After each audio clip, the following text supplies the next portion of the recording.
તેજસજી આપણી સાથે જોડાયેલા છે। તેજસજી, આજે ઓપ્શન રણનીતિ માટે ખાસ ક્યાં નજર?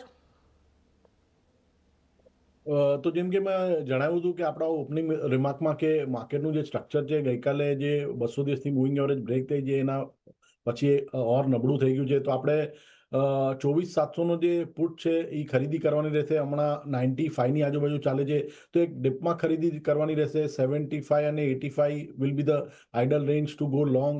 આમાં સ્ટોપ લોસ રાખવાનો રહેશે 25નો, અને પહેલો ટાર્ગેટ રહેશે 150નો અને બીજો ટાર્ગેટ રહેશે 205નો। ઓવરઓલ સ્ટ્રક્ચર વીક છે। હજુ મને લાગે છે ગઈકાલનો જે લો છે 24,600ની આજુબાજુ એ રિટેસ્ટ થઈ શકે છે, તો cell on rise should be the strategy. Cell on rise અહીંયાથી ખાસ કરીને રાખવાની છે, એટલે થોડોક ઉછાળો આવે તો તમે અહીંયાથી પુટમાં ખરીદારી કરીને ચાલો। 24,700નો પુટ તમારે અહીંયાથી ખરીદવાનો છે। અત્યારે 91ની આજુબાજુ છે, 75 અને 85ની વચ્ચે જો તમને મળે ત્યારે ખરીદજો। 25 રૂપિયાનો એક સ્ટોપ લોસ, 150 અને 205 સુધીના લક્ષ્યાંક તમને આવતા જોવા મળી શકે છે। એટલે આ ઇન્ડિકેટ કરે છે કે નિફ્ટીમાં કદાચ આપણને થોડો વધારે ઘટાડો હજી જોવા મળી શકે, પરંતુ એ સિવાય